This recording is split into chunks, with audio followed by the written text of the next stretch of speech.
if I could work hard every day, with being blessed with the physical tools that I have, what would my career be? And I made a promise to myself from that day that I was going to work hard every single day, so that when I do retire, I have no regrets. And that was the most important thing for me, is to leave no stone unturned, get better every single day. And if I lived that way, then over time, I'd have something that was beautiful. That was my philosophy. It seems like a pretty simple one, but if you live your life to just get better every single day, you do that for 20 years, and what do you have?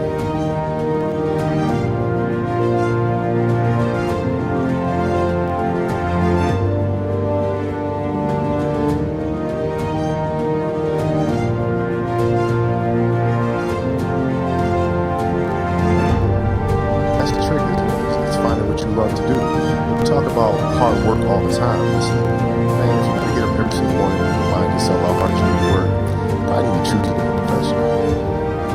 Because that shouldn't be there. Because I wake up in the morning excited to get to it. If I'm not training, I'm missing it. I'm not watching a game of basketball, I miss it.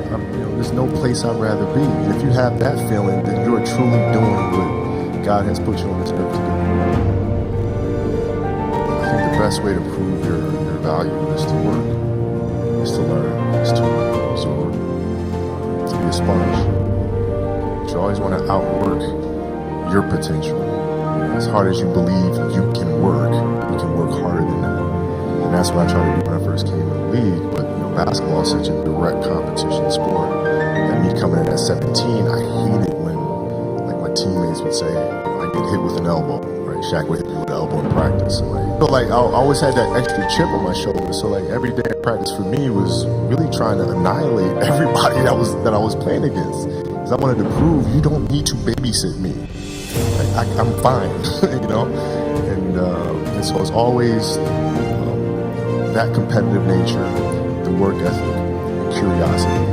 Because I asked a lot of questions. Playing with Bryant Scott, I asked him a lot of questions. Eddie Jones, who was great at chasing guards off the screens, and I didn't understand how to do that. I would sit with him before practice, after practice.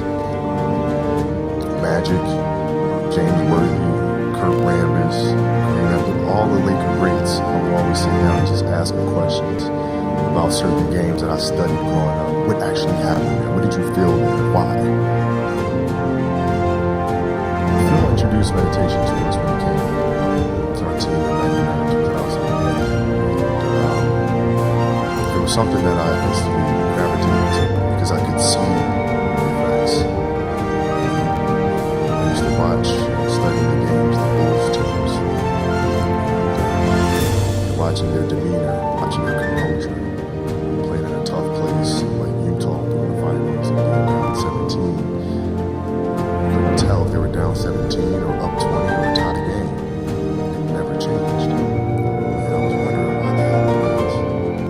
And that's when I started doing more research. When Phil came, I immediately gravitated to it. And found myself accepting the challenge of finding what that space is. And for the 81-point game, man, to be honest, I wasn't even thinking about the game. My knee was hurting so much. I didn't know then, but I had a flapper joint, cartilage stuck in my joint line.